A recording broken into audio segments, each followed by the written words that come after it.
The following is a presentation of the ForceCenter podcast feed.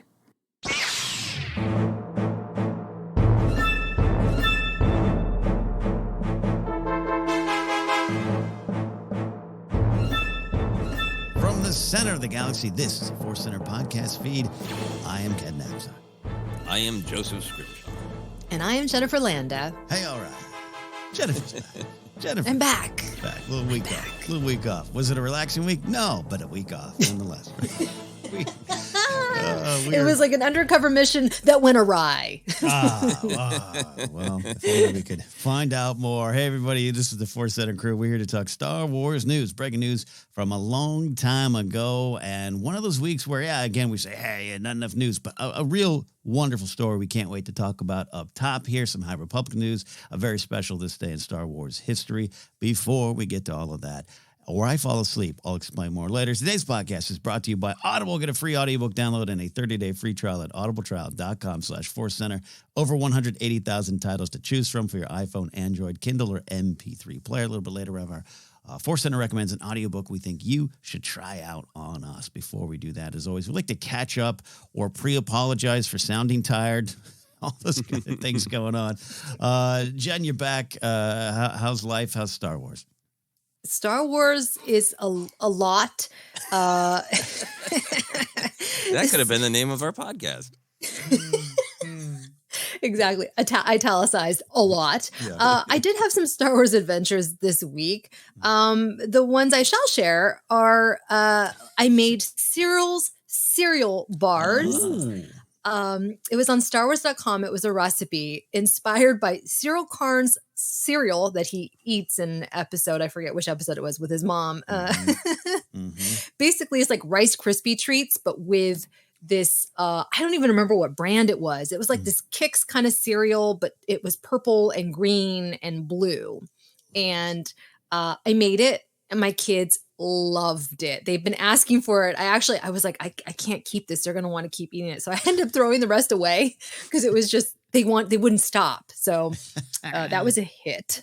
I highly recommend that recipe on StarWars.com. I saw it. Did you tell your kids, I intuit things. I intuited that you want the cereal. I love that, she pushes all the food toward him and you had to pull it away. Total opposite. Exactly. Oh my gosh. And another thing was, you can never have too many Grogus, as it turns out. No. And I learned, I've been trying to find a Grogu that you can pose more. Like, you can dress up, you can move his little legs. And I've been seeing some on Etsy that are really pricey.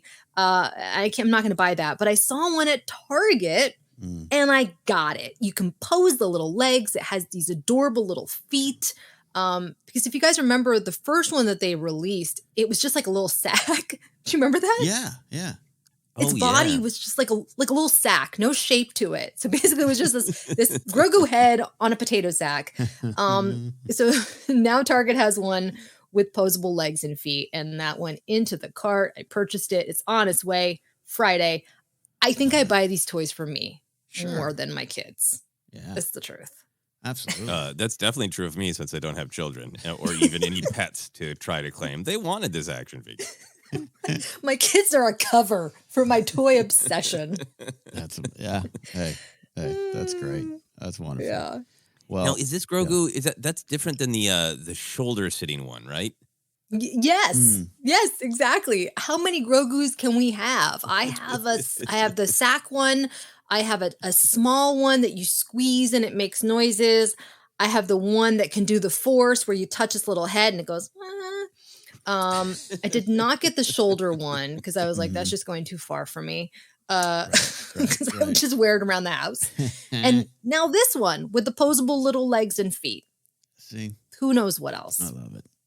That is just beautiful. I enjoyed one of your TikToks at Target, including you just zipped by, the toy aisle to what you were interested in, but I had to figure out how to pause your TikTok because there's a Boba Fett I wanted that was in the background. It's like, wow. If only I knew, I would have been like, Jennifer, pick that up for me. Oh, shoot. Okay. Yeah, let me know. I go to Target. I'm 3 times a week. Oh, yeah. I just go to say hi to my friends there. It's Right. Yeah. They know your name, like Yeah. Cheers. Yeah. Yeah. Well, Yeah, I'll let you wonderful know stuff. next time I go. I'm looking forward to the point where maybe Janet might end up being you, but it's probably someone else, where it's like instead of a porcelain doll room, it's just a Grogu room where you just walk in. It's like 50 Grogus all staring at you, 2 of them haunted. I think that'll be great. That's going to be me, the old lady with all the Grogus. Oh, Grandma Jen, that's her and the Grogus. Be great. Be great. Oh my gosh, I knew someone. Can I just share that? I knew someone that this was way back in the 80s, and they had what was it? Was it Ziggy? Was it a Ziggy room or was it a Garfield room? It was one of those two. Oh, wow. And they had like pegs in this room. I walked in as a kid, my mind was blown, and they had all these figures, all unopened. And that was at the time where that was kind of relatively new to be that type of collector. Yeah. And it was like it was the dad's room, and the kid showed me, and the dad was like, "Don't touch anything." I can't remember if it was Ziggy or Garfield. It's kind of an important detail. I really hope it was Ziggy, because Garfield has continued to kind of have this long life, and I feel like Ziggy has faded from cultural relevance. Probably none of our audience even knows who Ziggy is. What's a Ziggy? Is that a Happy Days spinoff? What the hell's Ziggy? That's amazing. And not like that was like, at least Garfield has some personality. He doesn't like lasagna, or he likes lasagna. I can't remember. Ziggy, what does Ziggy do?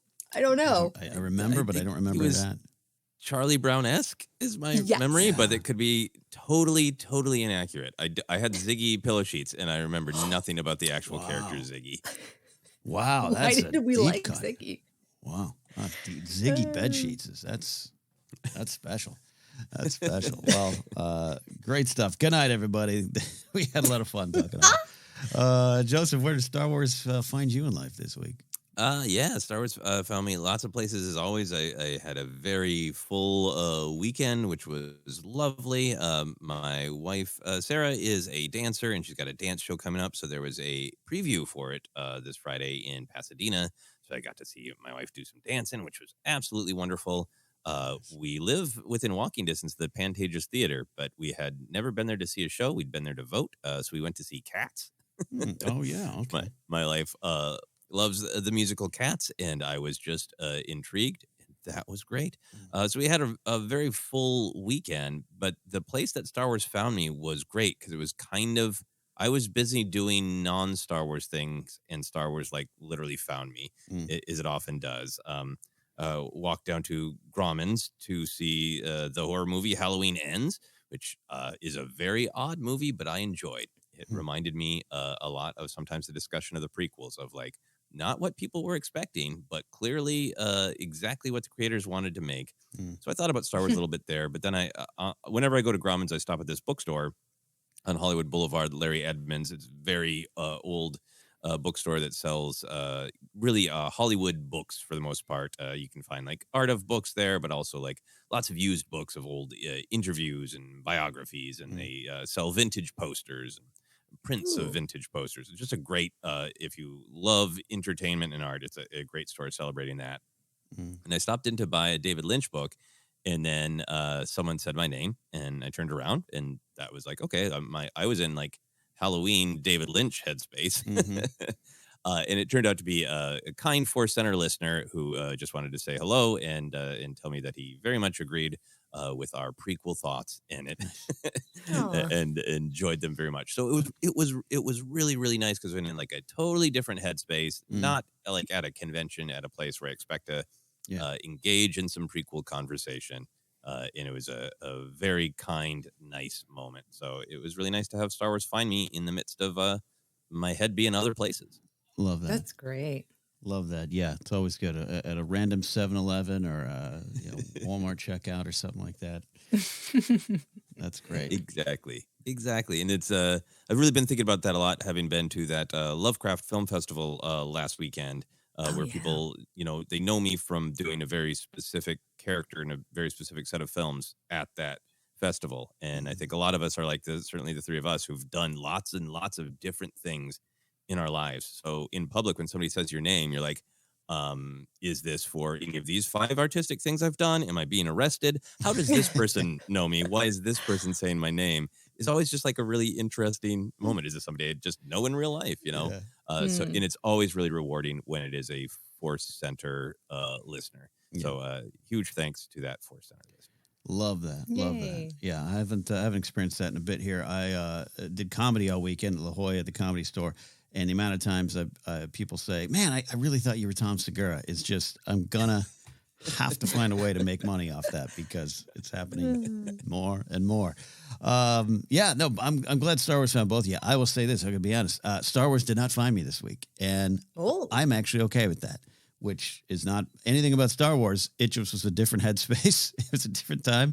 A lot of things going on. I traveled down to La Jolla with Mark Ellis and Jen Sturgeon to do some comedy down there, 5 shows for the week. And it's not generally, La Jolla is not a nerdier crowd, so you can make a Star Wars reference, but it's really 50-50 on, or maybe 90-10 on if you'll get a reaction or not.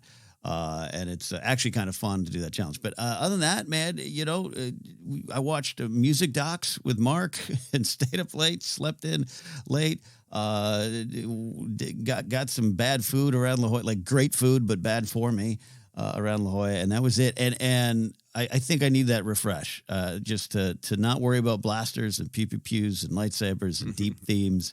All that stuff. It Star Wars knows when to find you, and Star Wars knows when to say, we'll be here. You come back to us when you're ready. And it feels good to be back. Mm-hmm. We'll leave the light on for you. So simple. And all three of us, always, we don't want to have our energy levels affect stuff. I wanted to someone in the YouTube comment was like, hey, Ken seems rather tired lately. And I didn't take it bad, by the way. I think they thought I took it bad. I was just like, no, I want to confirm that you're not crazy, especially last week. My voice was tired. Everything's tired. Joseph's going through schedule, life, career, shooting things. Jen's doing crazy amounts of work, also raising children, a full-time job itself. And sometimes, yes, the energy level might drop. So I want to apologize if anyone felt I felt I was falling asleep last week. It was exhausting. Not Star Wars. Life. And you were up late last night, right? Getting home? I got home at 1 a.m. and it was that balance of either I slept at the Airbnb and woke up at 5 to drive back from San Diego to L.A., which can be 2 hours or 5. And we're recording, so I was like, I'm just going to go home late. And I was like, all right, so I'm going to have a coffee in the car, but I'm going to be so tired when I get home I'll fall asleep. I did not. So I was jittery, shaking all night until here. So anyways, we'll use the Force to power through here, Lotta. Yeah, I totally understand. I was very excited for all the plans we had this weekend, but like when on Friday morning, I was just like, I want to sleep for 3 days. And like, even when we're on our way to cats, I was like, I hope I can stay awake. And like, it's literally dozens of cats jumping up and down, lights flashing.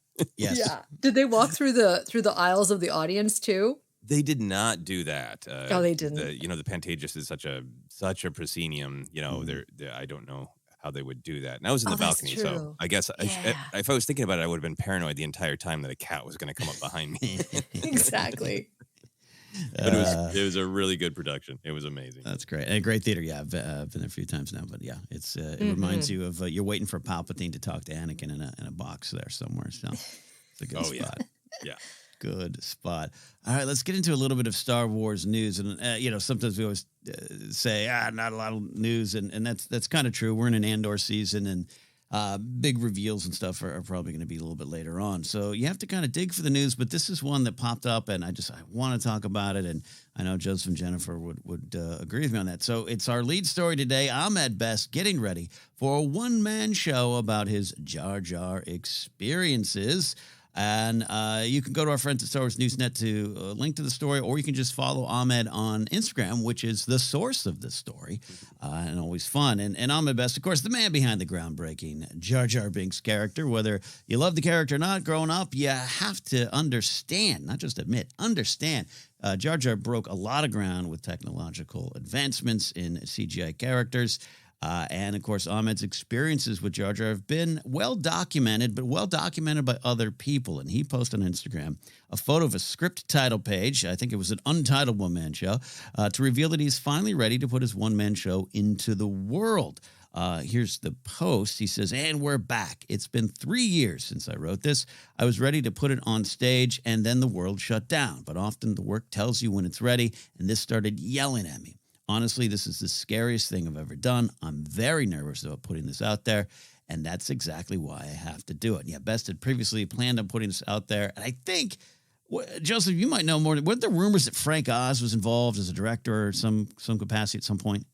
Do you remember? I mean, I think I've heard rumblings from various people. I think Ahmed Best has posted about this a little bit. There might have been like a little bit of a Twitter conversation about this. That's my recollection that no one should take as fact. Those are my foggy recollections. Same. Foggy, busy weekend recollections here. But it sounds like you have similar foggy recollections, Jennifer. Yes, I actually think, and maybe as my foggy recollection, we were talking about this like 3.5 years ago, maybe. I just remember being in Ken's studio and talking about this.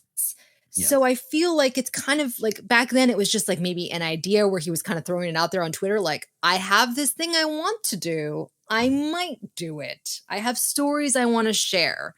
And now here we are. Yeah. Here we are. Yeah. Faint memories of an old apartment studio. Yes. Not a studio apartment, an apartment studio, talking about this. But regardless of any of our foggy memories, we have got this story now.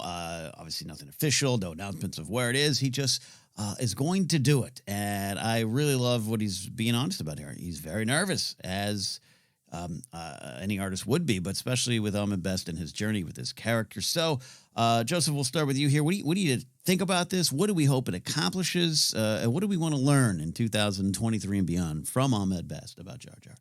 Yeah, I mean, there's so many layers to this, and I will admit, selfishly, I hope that he does put the show up. I think I hope he puts it up on a local stage in Los Angeles. Yeah, there are lots of theater is kind of a different beast in Los Angeles for lots of reasons because it's so commingled with the rest of the entertainment industry. But there is an active, thriving theater community in Los Angeles and lots of interesting places where he could put it up. So I hope he puts it up. I hope he workshops it.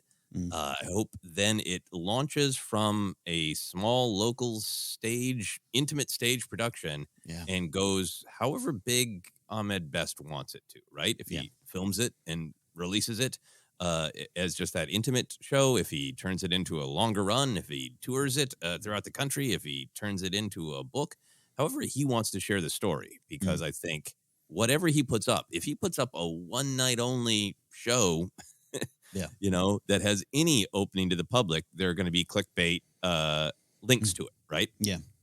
So I hope that he gets to achieve what I perceive he wants to from his social media post, which is to share his narrative from his perspective. So that's kind of my hope, to imagine how it might emerge into our actual physical world. And then to your question about what you want to learn, I think there is some behind the scenes things that he has alluded to in the past. Some things that we know from other people's perspectives or documentaries, but I would love to hear his journey in creating Jar Jar, how he feels about the technical achievement that led to so much more motion capture and CGI characters. I'm definitely curious in his insights on what Jar Jar's role might have been if there hadn't been the backlash, because he's sort of discussed that a little bit before, but it'd be great to hear big picture. And then final thing, like that's all the kind of almost like Star Wars nerdery of like, it'd be great to hear from the man himself about that Jar Jar journey. But I think this story that's really important is the story of empathy and compassion, right? More than anything, really hearing Ahmed Best's human story. We all know it is, of course, just fine to see a character and not like it, right? There's no problem with anybody who watches The Phantom Menace right now and says, Jar Jar Binks as a character is not for me. We know that in 99, it went so far beyond that into this level of just, fury and cruelty that splashed out to the performer. And I think having the performer himself tell that story might really help to kind of drive the irony home that Jar Jar Binks is a character that reminds us that everyone has perspective, everyone has value, everyone has humanity, and the irony that the character with that perspective was met with such a lack of sensitivity and compassion. That is, to me, that is the human story I'm really interested in. Yeah, absolutely with you on that. There's so much to go into that, and even up top when I say, hey, no matter what you think about the character, I even now in 2022, I kind of hate having to say that, but it's just a big reality around the character that I think it's important to hear that from Ahmed. Going through that the day to day, we've gotten some reveals, we've gotten some interviews. Still, always want to point people to his. Interviews on YouTube with our friend Jamie Stangroom, just wonderful stuff, including him reading the Chuck Wendig Aftermath interlude in Jar Jar's voice, which is one of my favorite pieces of Jar Jar media, both the interlude and him reading that. But yeah, Jen, get in here as well. Yeah, hopefully we can all see this locally. We'll make it a ForceCenter night out or something like that. But yes. Yeah, what do you think about all this, Jen? It's interesting because until you guys started talking about that's kind of the benefit of doing a one-man show. It's obviously very cathartic for him. He is a great performer, and I think he would really do well doing a one-man show in a live theater. And also it would bring fans together, which is special, and really what Star Wars is about is connecting with other fans. And so that could be kind of cool too. It could bring a healing for us all. Because the truth is that I know a lot of us, myself included, I did not care for the character when it first came out because I took myself very seriously as a Star Wars fan, and this did not represent, what I thought Star Wars should be. Right. Teenage person. I'm so serious. I'm 17. But now, and through time, through obviously, my kids being obsessed with Jar Jar, they are laughing hysterically at everything. And as I'm watching it, I'm getting the physical comedy aspect of it. I always like Buster Keaton, like that style of humor, which I love. And you really and then if you watch the behind the scenes documentary, you hear them talking about the character and him, Ahmed Best, kind of tinkering around with his physicality. You just see how much thought and care went into this. And I understand it. I get it now. I love Jar Jar. Not ironically, I truly love him. I love what he represents. It's just fun silliness that I love about Star Wars. But it is interesting because initially I had hoped that he would produce a documentary. I always love documentaries, but the reality is I'm sure it would be practically impossible to get clearance on the Star Wars clips, especially depending on what he's going to say. The next thing would be maybe a biography, like, him talking about it in book form. But he really is such a great performer. Why not see it on stage? And like Joseph said, he could tour it across the country. It could even go to Broadway. You never know, right? And so I just think whatever he wants to do with it, we are here to support him in whatever he wants to achieve. Yeah, as a Star Wars community. Joseph, sorry, you have a thought there? Sorry. No, I was just agreeing. Go for it. I think I've over the years have become fiercely protective of Jar Jar and fiercely protective of Ahmed, a man I've never met. I think his honesty and just seeing it, and I was 23 or whatever I was when Phantom Menace came out, and I certainly had some thoughts and all those kind of things, but I'm glad I never tipped over into what ended up happening towards Ahmed and Jake Lloyd and a lot of folks and a lot of performers of the years. We've seen this.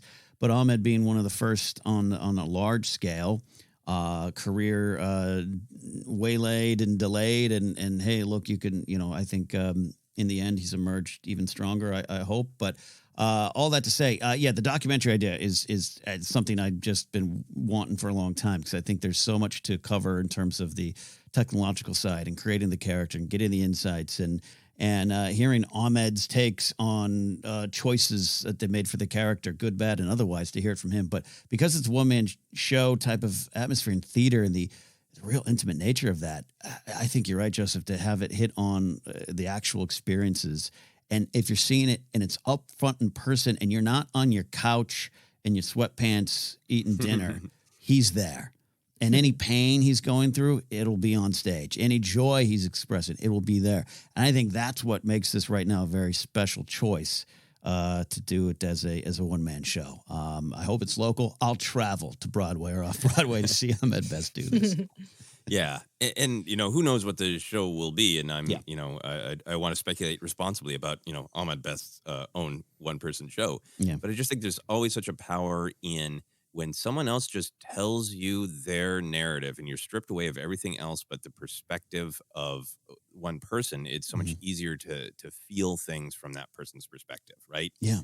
And I'm very curious if he lets us into the perspective of like, I was in Stomp, which is no small achievement. That's how I got spotted for this, right? Seriously. I was already this accomplished, amazing performer, and then the greatest dream comes true. Not only asked to be in Star Wars, but to work closely with George Lucas to develop something that's never been done to help him push the envelope, and then to be met with just such a wall of negativity, to be met with the actual dark side. Yeah. And I hope that even if, like I said, even if to this day people are like, this Jar Jar joke doesn't work for me, I get what the character means, but maybe not for me, whatever. If people can kind of put that into perspective. Yeah. In the difference between an opinion about a character versus the way it was expressed and what it did to real humans. Yeah. Yeah, no, and we here at ForceCenter, I think over the years have not shied away from any Jar Jar talk or any Jar Jar celebration or discussion. I think the Clone Wars report has been some of my favorite discussions about around Jar Jar, and not just simply reevaluating it as a fan, but just seeing what is there for you. And that's part of this conversation I want to have with both of you too. In this time, 2022, as we race towards 2023. I love these temperature checks of looking at things in our discussions that we may have had before here. What do we feel now? Jar Jar Binks' legacy in Star Wars as of right now, Jen. Any thoughts on that, especially as a parent to kids that have reacted to this character perhaps as intended? Yeah, I mean, kids love Jar Jar, and kids who grew up with Jar Jar love him. There's a whole generation of fans that just that the prequels are their Star Wars. And I think that that's fantastic. And it's amazing how my then 2-year-old, maybe she was 2, maybe she was younger when I started sharing Star Wars books with her and whatever media.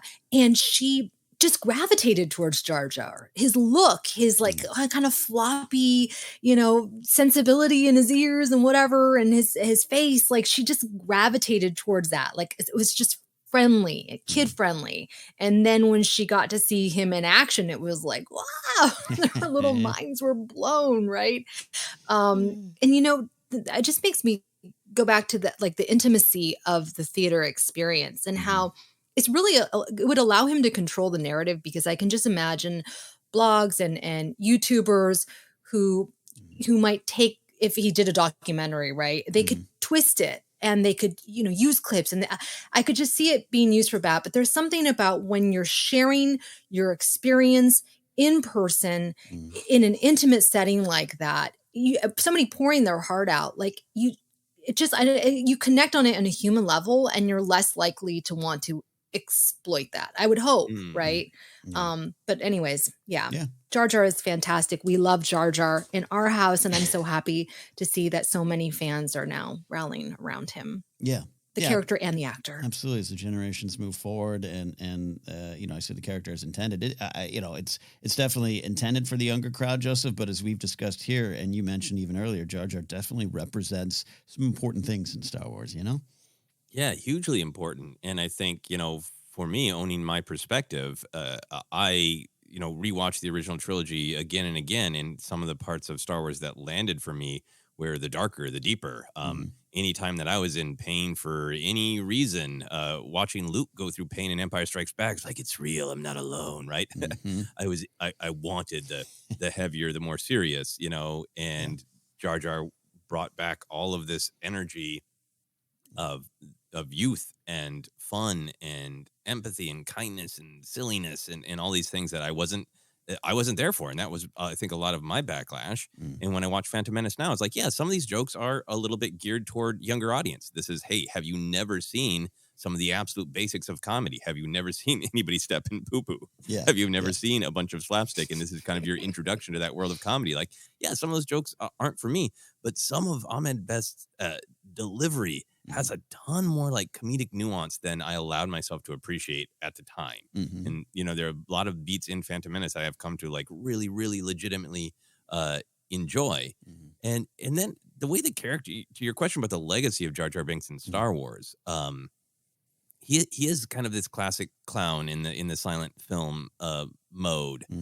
This person who seems like almost magically bumbling. Like, I love the comedy of Laurel and Hardy because like sometimes their shorts are just, can they get out of bed today? And the answer is no.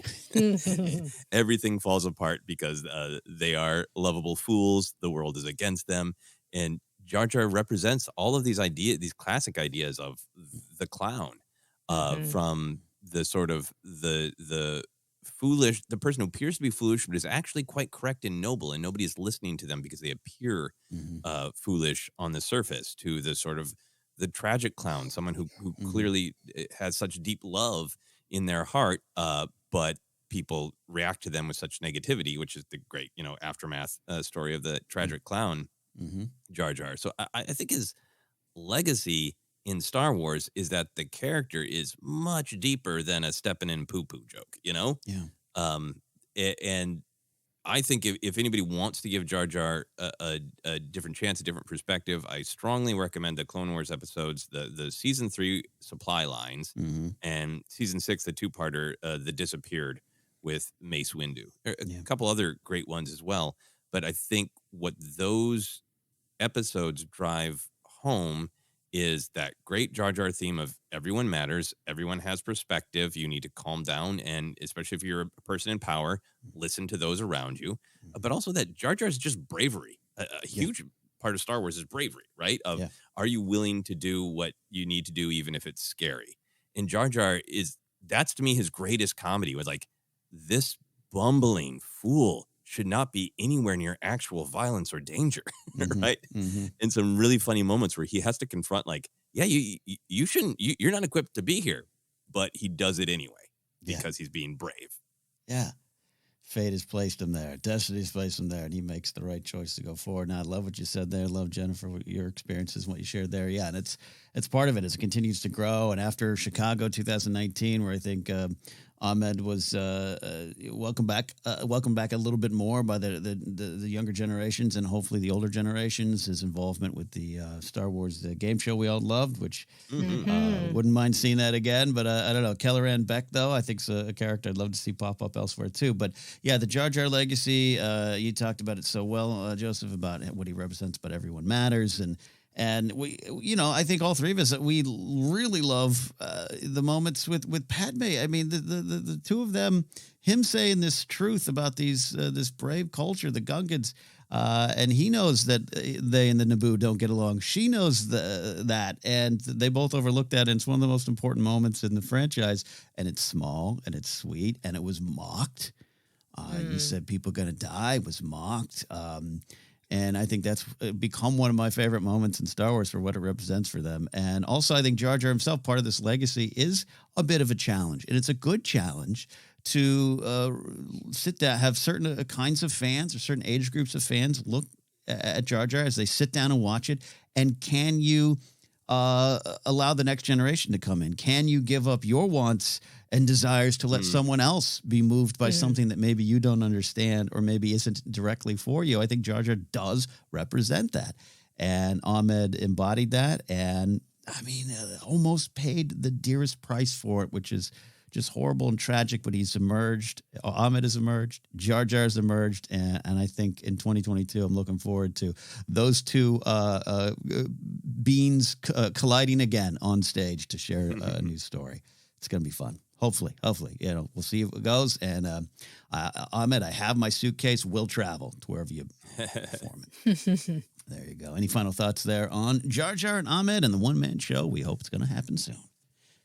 No, I'm just stopping myself from listing more Clone Wars episodes where I enjoyed Jar Jar. So.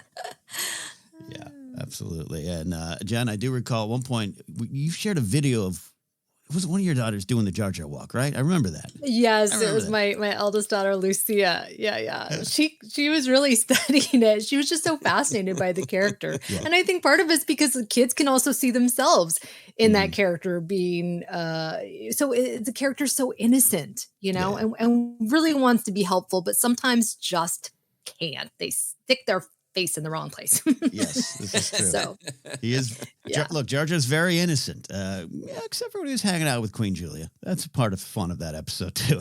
Jar Jar experiences life, all degrees of it. All right, we are looking forward to that. We'll of course keep you updated if this one-man show moves forward, and where we can see it and all those kind of things. Maybe it will be a ForceCenter field trip. We'll find out. We're going to take a quick break. On the other side, there is some more news to discuss about the High Republic. But before we do that, we have a ForceCenter recommends an audiobook we think you should try out on us. Joseph, what do we have today?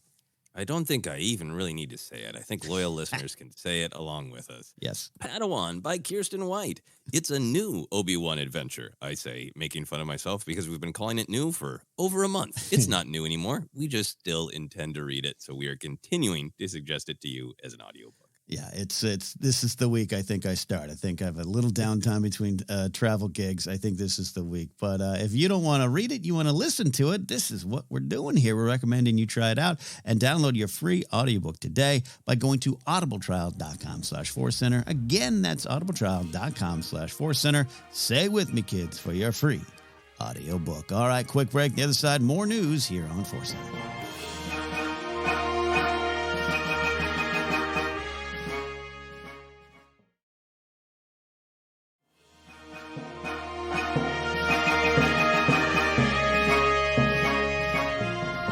Welcome back to ForceCenter. We're looking at Star Wars news, breaking news from a long time ago, and we got a little bit more High Republic stories and information coming our way. High Republic art reveals and what we've all wanted, more Yaddle, which will kind of be the focus of this news story here. Kristen Baver guest hosted the High Republic show and revealed some new art for characters in the upcoming second phase of the High Republic, which is here. The books and the comics are starting to come on out. There is a younger version of the character Sav Mulligan, a character we met in Phase 1. Remember, again, Phase 2 is about 150 years before the events of Phase 1. There is a 15-year-old tech genius named Sky Graf, part of the Graf prospecting dynasty, featured prominently in Phase 1. There's a honorable Jedi named Barash Sylvan, who will be featured in the upcoming Portal Ingle comic series. And that name, Barash, that's familiar to the people who might know the Barash vow. Don't know what we're going to get from there. But feel free, Joseph and Jennifer, to talk about any name I just mentioned. But there is some art of Yaddle. We want to talk about Yaddle and how this one-off character from the Phantom Menace has quite the cult following. There is always Yaddle joy whenever Yaddle shows up. I'm fascinated with that. Jennifer, anything jump out to you here? And I'm going to need your Yaddle thoughts. Oh my gosh. So first of all, the artwork for Barash, very anime, I would say. I'm not an anime scholar or anything, but that just kind of took me back. That's kind of cool. I like that. I have no idea who the other characters are. This is one area where I really need to work on my Star Wars knowledge. I don't know anything about the High Republic. I've heard wonderful things, but that Yaddle concept art, there is something about Yaddle because I love her. Yes. I've loved her since I first saw her wrinkly face in The Phantom Menace. I don't know why I love her so much, but this artwork in particular, it gives her a very sophisticated look. Her expression is very kind and warm, which is kind of different than how she looks in the prequels. Obviously, she's a lot older. Age does that to you. And one detail that I think is funny is that her feet, because now I'm into Grogu feet, right? I'm into the Yoda species feet.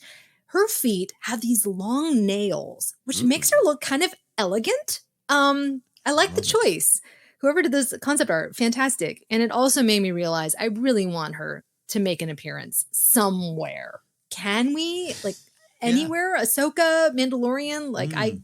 She's still alive, correct? I Well, in the comics, no, right? Was it in the can't remember. No, I think her fate had been made clear in Legends, and it has been up for grab in canon.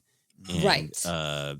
She is appearing in the very soon to be released this week Tales of the Jedi animated show. Yeah. That's right. So there's a possibility that we will learn more later, actually next week, October 26th. It is possible that we will know more about Yaddle's fate very soon. Possible. Not confirmed at all. Yeah. The people want more of her. That's all I'm going to say. But they really do. They really do. And Joseph, again, feel free. We're going to talk. I love to talk about Barash, but yeah, the Yaddle love is very strong. Even people inside Lucasfilm. Matt Martin is one of them in the story group who's just unabashedly a Yaddle stan, and I love it. I just love the energy of it. Yeah, ride or die Yaddle for sure. Yeah, let's lead with Yaddle and come back for Barash because I am fascinated by that. Yeah, I mean, I think I should just talk from my own perspective because I think maybe, people love Yaddle for a myriad of reasons. Yeah. But for me, she's in this collection of the Phantom Menace of things that when it first came out that people either didn't like or poked fun at, but then become actually intrigued by as the years go on. Jar Jar himself is, right, a character we just talked about, how much the idea and the meaning of the characters there in Phantom Menace, but then becomes so much more fleshed out. But like Jarl Poof on the Jedi Council was like one of the go-to jokes among myself in my Star Wars friends because it's just that weird long bobbin head. I remember I think the week Phantom Menace came out, my improv group did a show and somebody started a Star Wars scene and my friend just jumped to the back of the stage, sat down, stuck his arm up and made his hand a head and it drifted a little bit. And the whole audience was like, it's that guy. Oh my gosh. They recognized sort of the joke of Jarl Poof, right? Yeah. Yeah. So from my perspective, Yaddle started out as a joke, right? Of kind of funny because for a couple of reasons. That the main photo of her, the main shot of her in the Phantom Menace, right? Jennifer, I think you're being generous that she's older. She looks like she is has overindulged in something. She looks like she has had to be undercover on the death sticks, right? She's got those weird dangling weak little chicken legs. Her mouth is hanging open like she is just barely aware. She's like, is there the chosen one was here? What? She looks weird. And then I want to be very delicate about the way I say this because I don't want to support it, but it's a truth of what I grew up around. There was that phenomenon growing up with a lot of pop culture things that you'd be introduced to the male version. Then you'd get a lady version of the with thing, a bow. right? Right? Yeah. They would just Miss be like, Pac-Man. yeah, Miss Pac-Man, Smurfette, right? And it was about what? I shouldn't say what it was about. What it felt like to me is, look, we're being inclusive. There's one lady, and it's basically the man, but now she's got hair. Right. Yeah. And Yaddle, from that perspective, which I do not endorse, but I grew up with, really slotted into that. It's Yoda, but with lady hair, right? Which made the character comic in a certain way. And then also kind of had that, there was so much in the Phantom Menace that had an air of Lucas wanting to give us more information and a lot of us going, we don't want that. Going to more information about the Force, all that kind of stuff. And I think Yaddle was one of those we like not knowing anything about Yoda's species, right? So is Yaddle opening the door to that? And then she disappears so mysteriously in Attack of the Clones, Right.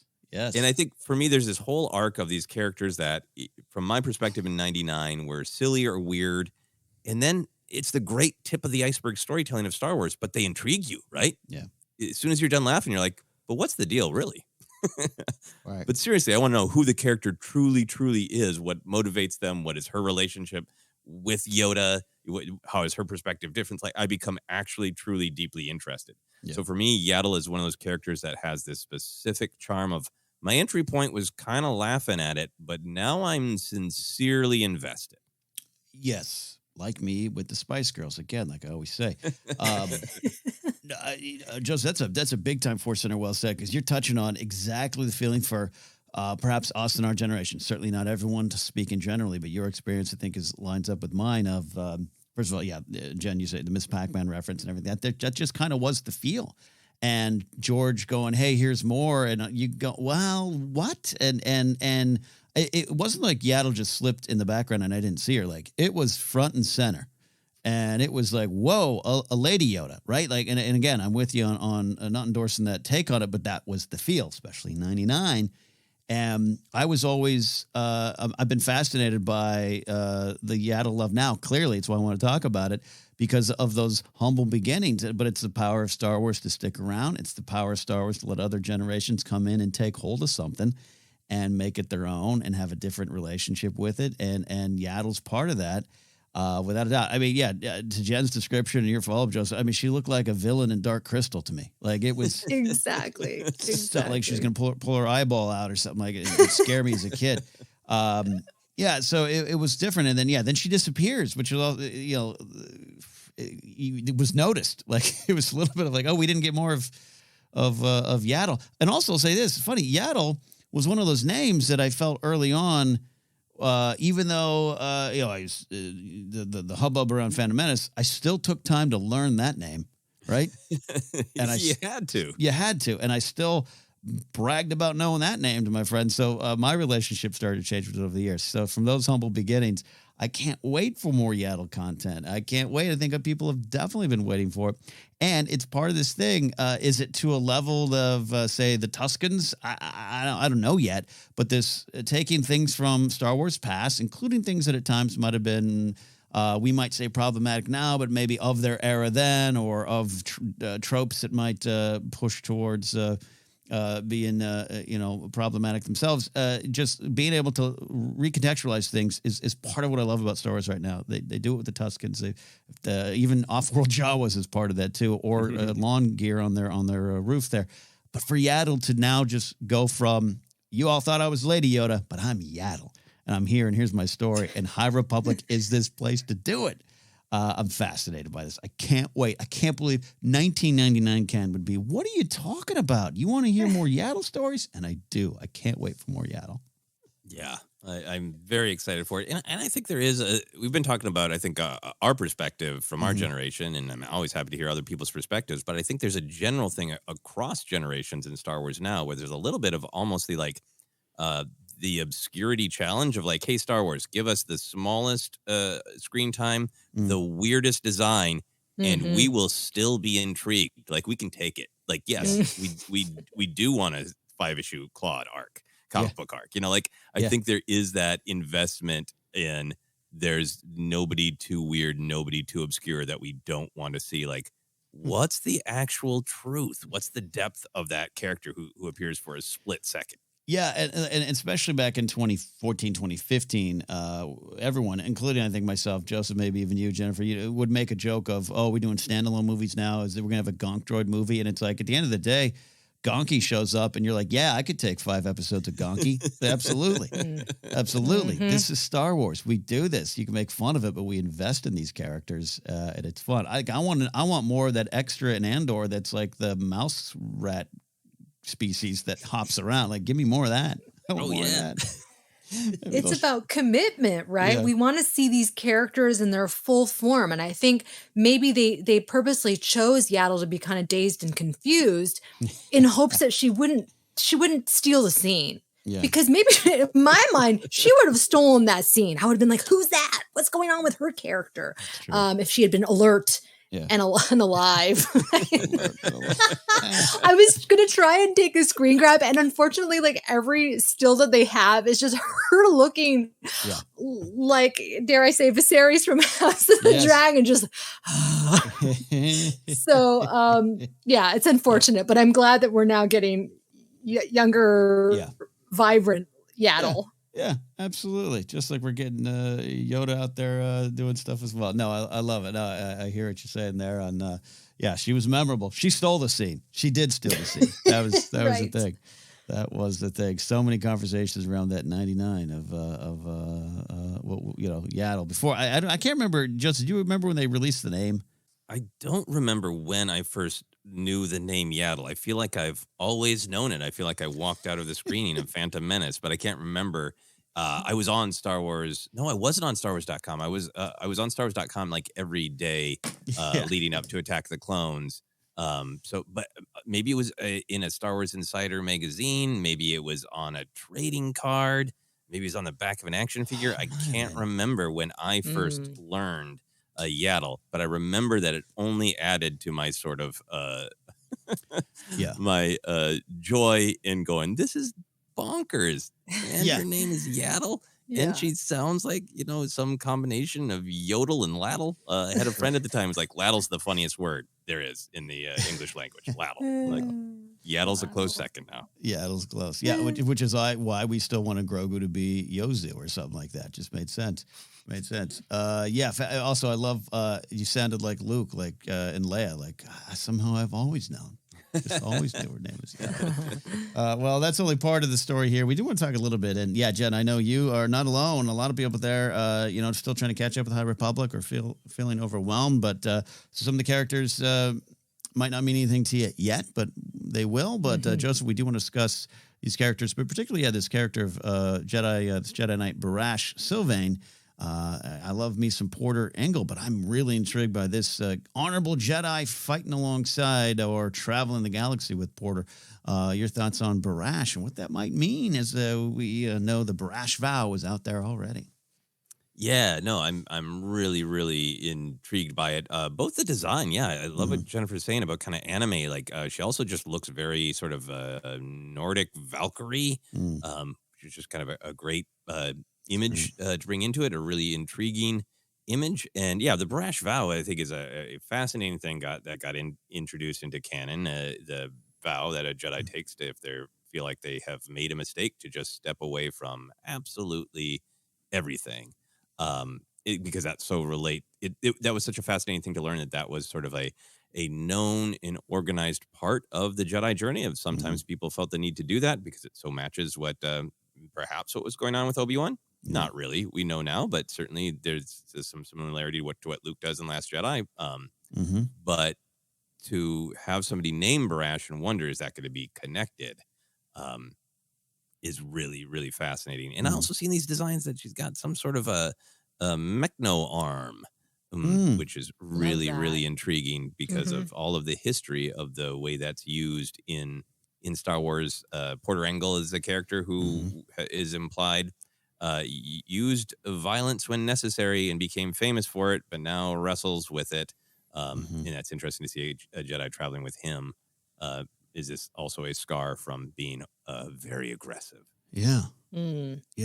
Well said indeed. And this connection, talk about tip of the iceberg or things like that. Like that Barash vow, when it shows up, which is in the Vader series, that Jedi, I forget his name, Jedi Master Feeler or something like that, where Vader gets his lightsaber from in the comic series back in 2015, 2016 range. Yeah. I struggle to remember his name. Infil Sika, something like that.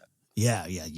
You're closer than I was there for sure. And without a doubt, I think that was Charles Soule, right? So he's in the High Republic. But that was all the rage, man, right? You talk about theories and predictions and irresponsible speculation. That Barash vow showed up, and it was like, oh, that's the answer to Luke. That's why he's on the island. Yay. And which is, by the way, not a crazy leap to make, especially then when we thought maybe more clues were there for just plot details. So to come back now, I was just making the notes for this news, and I was out, traveling. I was in La Jolla, so I was just kind of focused. Still, maybe recovering from a little late night Eagles documentary and White Claw drinking, And I just kind of wrote the name down, emailed it off to you both, and then it was like, wait a minute, that's the Barash. Oh my God! So I'm ready, intrigued, and hope we get eventually an answer or a direct connection. It'd be fun all these years later. Talk about, again, tip of the iceberg to get some more to that now there. So, Jen, I know a little bit out there, but now you might be really intrigued with Phase 2. And I've committed myself to reading at night now, just to kind of calm myself, get away from technology, not fall asleep on the couch while watching something, right? So it's on my nightstand. I'm doing it. I'm motivated. You guys have gotten me excited about this because I have a long way to go to catch up to this point. So there is a lot. Yeah. Mm-hmm. Yeah. Jedi Master Kirik Infla is the one we learned about the Brash Vow, and the person who Vader took their Kyber for his blade. A good little part of that run there. Getting more on like the Graf family, the Santecas. That's one of the things, little small things I've loved about the High Republic. Just these dynasties and families and companies and legacies that kind of roll on out. That is kind of fun as well. So Skygraph's interesting and a great design too as well for as we jump even farther back in the Star Wars timeline. Yeah, absolutely. And Sev Mulligan is a Kyozu, Right. like Embo in Constable Zuvio. So I love to see that culture being developed as well. All right. Well, that is the look of it. We got Grafs, we got Santecas. I am gathering my breath and energy to get ready to dive into Phase 2. Can't wait.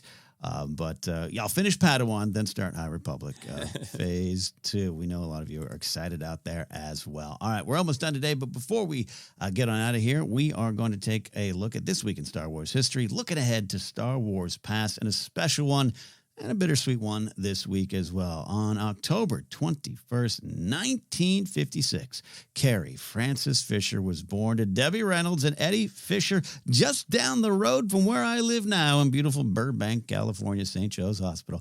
Being born into Hollywood royalty made Carrie the perfect fit for the iconic senator turned rebel princess Leia Organa of Alderaan, a role that she, of course, made very much her own. The world lost Carrie in December 2016. Hard to believe, and hard to believe it is already that long ago. But what are some of the lessons we all took and continue to take from the life and times of Carrie Fisher and everyone's favorite princess, Joseph? Yeah, that's such a big question. Yes. I try to contain myself a bit. I think, there's so many legacies because there's her role as Leia, right? There's what Lucas wrote, and then what Carrie Fisher just breathed so much life into, and so much I would think of her own perspective and her own sense of humor, in her own sense of strength, right? But, I think building off of that, all of the storytelling we've had with Leia, with, little Leia and Obi-Wan Kenobi, with all of the great stories in books and comics, to me, the inspiration, what I take from the character of Leia is strength, perseverance, admitting exactly how bad things are, but still not losing hope, which is so important. Of like, she is never been a Pollyanna. She's been, it's real bad. It's exactly this bad, but we cannot give up. And her journey to be somebody who is a leader who has to be there for others, who plans and organizes, but then also learns that she needs to let her feelings in, and Leia's great power of being intuitive as well as a great organized leader. Those are some of the things to me that are inspiring about Leia.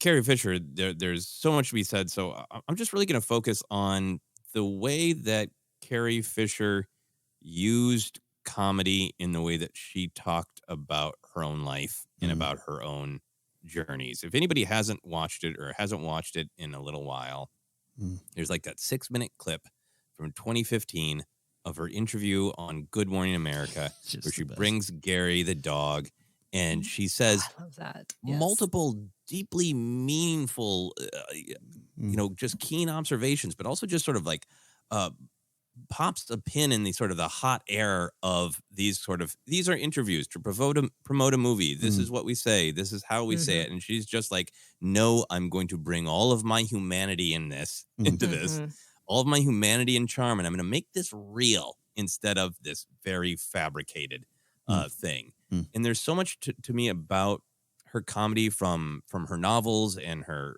films, to her, one-woman show, to her books, to just casual interviews, where she uses comedy in what is, to me, the highest form. That it is to commiserate that life can be difficult, that life can be absurd. It is to take something that can be hard and turn it into joy through laughter, and give yourself some more control over it because you are laughing at it. It's the alchemy of comedy to take something that's hard for all of us and even briefly make it beautiful and cathartic. It's the highest reason to do comedy, in my opinion. And to me, she's just such a shining example of how that feels when comedy is just relief. Yeah. That's what Carrie Fisher's comedy is to me. Yeah, well said there. I think of Harrison Ford in Empire of Dreams. She got a lot of gall. Got a lot of gall. A lot of things. Yeah. These are big questions here, and it changes over time as well as you look back and things in your life change. The addition of little Leia to the story about the character, learning about her origins as well as a character that cares about others and empathy. The carrying that torch, that flame for hope. That's all stuff that will be with all of us there. And yeah, I just reiterating about the purpose of comedy, film comedy. Just this weekend with a friend who was going through some stuff. I didn't quote exactly, but I mentioned, I was like, it's like Carrie Fisher always joke. Either you laugh or you're going to cry, right? It's like, and the power of that and owning and just even who Carrie was, especially in the later years where she too, we've been talking about Ahmed up top, but like she too went through that, different degree and different thing, but where she aged, her body changed, everything. And she went through this horrible, often, let's be honest, sexist scrutiny of who she was. And she wasn't still Bikini Leia again. And all those things, to go through that and emerge as the Carrie that we all got to know in the last 15 years or so, where she'd show up in interviews and documentaries and just owned who she was, owned the mistakes, owned the changes, enjoyed what she could, struggled and was honest with it. And that really, at the end of the day, is what I really take from her, Carrie Fisher, more than anything, of just like on your worst day, that's still you. And you got to own it. You got to move forward. You got to work on it. You got to joke about it. You got to laugh about it. And that is truly inspirational. And we've all seen that, up front and close with Star Wars fans. Connecting to Carrie in that way, always powerful there. So, Jen, take us home on the life and times of Carrie Fisher. Oh my gosh. I just, really from the 80s on, when you would see her in interviews, whether it was with Charlie Rose or some sort of late night talk show, the thing that made her really one of a kind that you don't even see nowadays is she was who she was off screen and on in these interviews. It's like she just embraced her eccentricities and just like her quirkiness, her things that make her real and human that we can all relate to. And, she was a champion, as we all know, for mental health and really destigmatizing it, trying to destigmatize it. And it's so incredibly important. And whenever I think of Carrie Fisher, I think of that Bright Lights documentary and seeing her home, just like how quirky and just eclectic it was, and how you would hear stories about her sprinkling glitter on people. I want to be somebody like that. That is just, they are who they are, and they're in all of our weirdness and just, not changing. And that is so refreshing, and it's so Carrie, and it's why you could you never knew what you were going to get when you would see her in an interview, which is like, yes, there's something that's it's enjoyable to watch, because I wouldn't do that. I'd be too scared. I want people to like me. She's like, no, either you like me or you don't. It's all right. I'm just going to be me. And that's really something that I truly admire. And her daughter, Billie Lourd, who, talks about her grief around losing her mom and her grandma. Yeah. But she also celebrates her mom's life. And I love that. And I think that, in fact, at Star Wars Celebration this year, she went around giving people packets of glitter. Just like, she just said that she didn't want to sprinkle it on people because she didn't know if they would be wanting glitter on them. But she gave it as an homage to her mom. I thought that was so sweet. Yeah. Oh, absolutely. Yeah.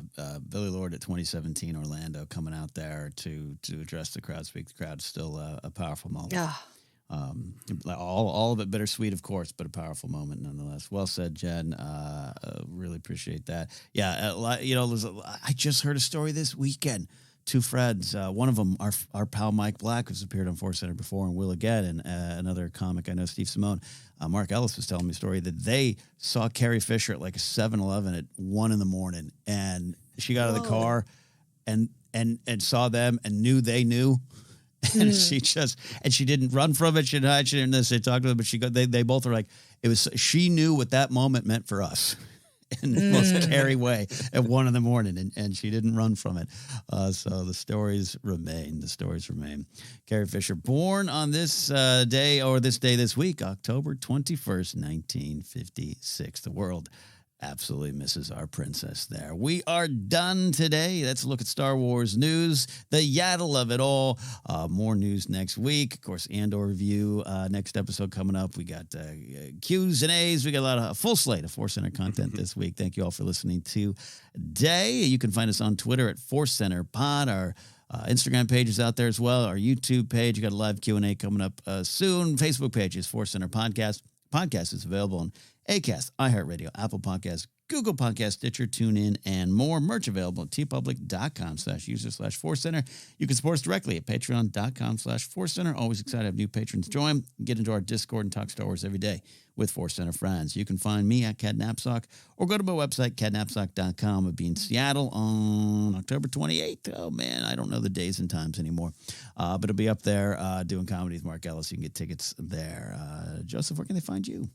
Yeah, you can find me on all the social media, Twitter, Instagram, TikTok is at Joseph Scrimshaw, and you can check out my website, josephscrimshaw.com, to links to all the other stuff I do. In particular, I am more active on my YouTube channel, more stuff coming very soon. I've also refreshed my Patreon, so I'll be advertising that a little bit more. But if you're interested, I know it's a difficult time for everyone, but if you're interested in just checking it out, you can go to patreon.com/Joseph Scrimshaw. I also want to continue to plug Vote Forward. This is an organization that lets you send letters to voters to encourage them to use their power and get out and vote. The midterms are coming up very soon. The mail date for all these Vote Forward letters is Saturday, October 29th. Ken is going to be doing comedy, and I'm going to be sending some letters. So if you are interested at all in checking it out, now is the time. You can go to their website, votefwd.org, to see if it's for you. Good stuff indeed. Jennifer, take us home. You can find me on Instagram and Twitter at Jennifer Landa, youtube.com/Jennifer Landa, where I've been posting weekly reviews of Andor and my Target shopping adventures in Star Wars. I'm also on TikTok at Jennifer Landa 1138. And this week, like Joseph, I want to highlight the midterm elections, which are on Tuesday, November 8th of this year. There is so much on the line, as there always is. Democracy. A lot. And so, you can find out if you go to canivote.org, you can register to vote there. You can check your registration status. You can find your polling place. You can get more info on absentee and early voting. So it's a great kind of resource for you on voting is canivote.org. And yeah, let's all get out there. Get out there and vote, or I do it by mail because why wouldn't you vote from sweatpants on your couch? You can do that. Absolutely. You can do that. All right, everybody. Thanks for listening. Thanks for all that. We'll see you soon. This was ForceCenter.